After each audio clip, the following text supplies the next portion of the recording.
Hello बच्चों, let's read the question and question says in the following question the statement of assertion is followed by statement of reason.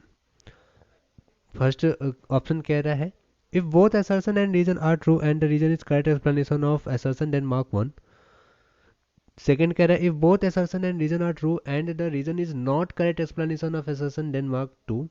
If assertion is true statement but reason is false then mark 3. If both assertion and reason are false statement then mark 4. assertion कह रहा है कि in Hoffman's bromide degradation, in Hoffman's bromide degradation, amine formed containing one carbon atom less than carbon atom present in amide. Okay मतलब कि जो अमीन form होगा उसमें एक कार्बन एटम कम होगा as compared to the corresponding amide. Okay reason कह रहा है in the reaction occurs through formation of nitrine intermediate. अच्छा रिएक्शन जो अकर हो रही है वो नाइट्रीन इंटरमीडिएट के फॉर्मेशन के बाद हो रही है. Okay नाइट्रीन intermediate. तो आइए चेक करते हैं विद द हेल्प ऑफ की कॉन्सेप्ट. हम बात करेंगे की कॉन्सेप्ट की.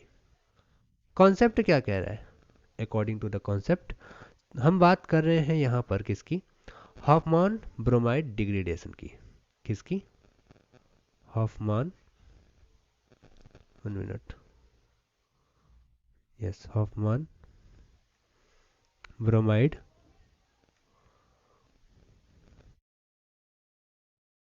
डिग्रेडेशन.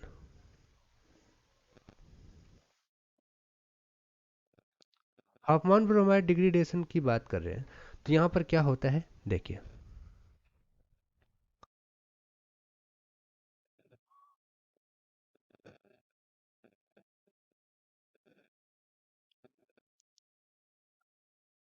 एमाइड होता है आर डबल बॉन्ड ओ और C O N S two. Okay amide का रिएक्शन हम करवाते हैं ब्रोमीन के साथ बी आर टू के साथ एंड 4 के ओ एच ले लिया तो यहाँ पर बन जाता है R N S two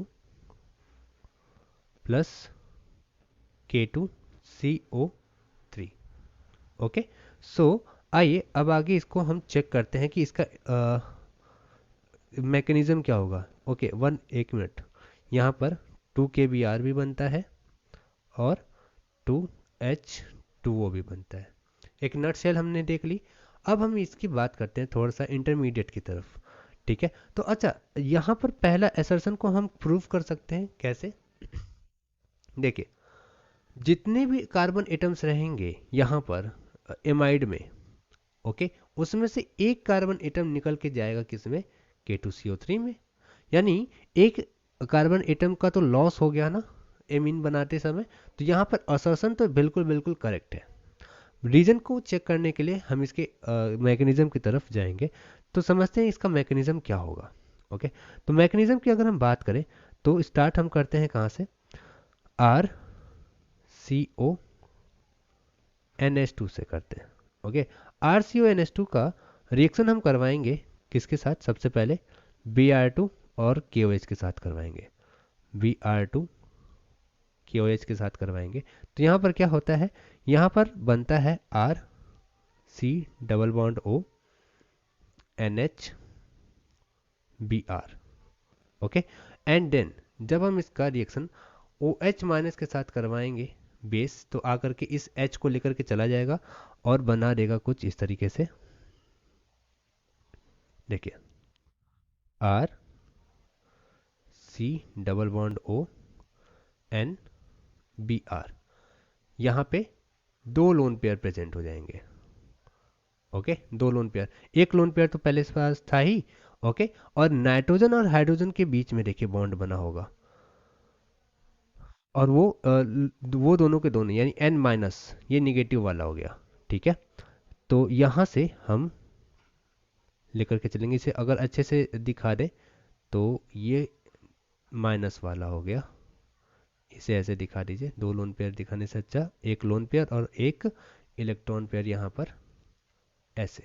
okay next अब क्या होता है कि फिर हम इसका ये इस तरफ करके बी आर को रिलीज कर देगा। बी आर को रिलीज करने के बाद क्या बचेगा, R C double bond O N.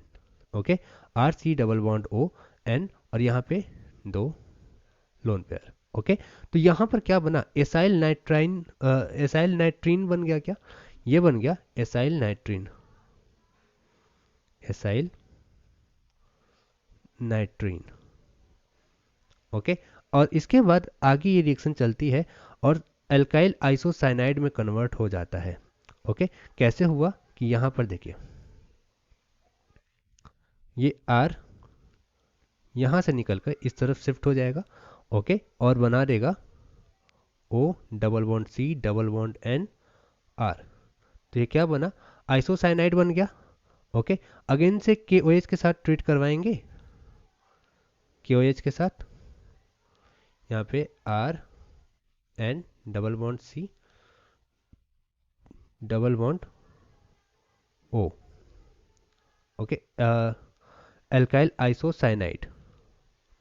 Okay, इसका रिएक्शन होने के बाद क्या होगा, KOH के साथ ये बन जाएगा are NH2 plus K2CO3। 1 minute, मैंने यहाँ पे गलत स्टेटमेंट बोल दिया क्या, आइसोसाइनाइड नहीं आइसोसाइनेट बनेगा। ओके, इसका नाम होगा एल्काइल आइसोसाइनेट, क्योंकि साइनाइड नहीं है। ओके, साइनेट है ये, यहाँ पे O भी है। ओके, एंड यहाँ पर भी एल्काइल आइसोसाइनेट अगेन KOH के साथ रिएक्शन करने के बाद RNH2 बना देगा और K2CO3 को रिलीज कर देगा। तो यहाँ पर क्या हुआ, यहाँ पर किसके थ्रू होकर के गए, यहाँ पर हम एसाइल नाइट्रीन के इंटरमीडिएट से होकर के गए, यानी रीजन भी करेक्ट है और एसर्शन भी करेक्ट है। ओके, तो यहाँ पर ये बिल्कुल बिल्कुल करेक्ट ऑप्शन हो जाएगा। देन अगर हम यहाँ पर, ये तो हमें पता चल गया कि दोनों के दोनों करेक्ट रहेंगे, बट एसर्शन का रीजन से कोई भी ताल्लुकात नहीं है, यानी एसर्शन और रीजन एक दूसरे से कनेक्टेड नहीं है। रीजन ये नहीं बता रहा है कि क्यों कार्बन लेस रहेगा इन एमाइड, तो यानी यहाँ पर सेकेंड वाला ऑप्शन बिल्कुल बिल्कुल करेक्ट रहेगा। Hope you understand it well, best of luck.